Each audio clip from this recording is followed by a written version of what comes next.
而家又係我微微煮食時間。今日我煮嘅係鱈魚膠響螺湯，材料有鱈魚膠1件、響螺1件、乾瑤柱2粒、薑4片、蜜棗1個。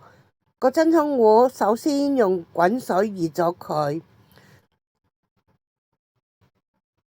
我哋將嗰個響螺用清水2先2日浸咗佢，然後將嗰個響螺、鱈魚膠加4片薑，加適量嘅水滾佢出水5分鐘。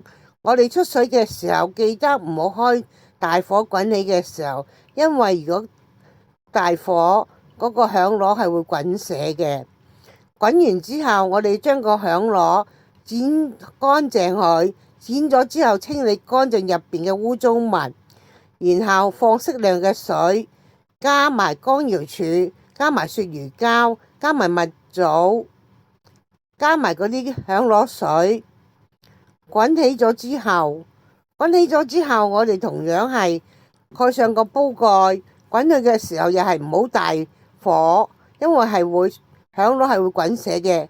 滾佢20分鐘，滾好20分鐘之後，我哋將佢放入一個真空壺度，放入個真空壺度燜煮到我哋開飯食嘅時候，就將煲裏邊嘅煲湯嗰啲材料倒落個煲度，倒落一個煲度，我哋將佢滾2分鐘。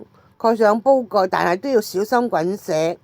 滾完2分鐘之後，我哋就會有一個熱辣辣滾起嘅湯噶啦。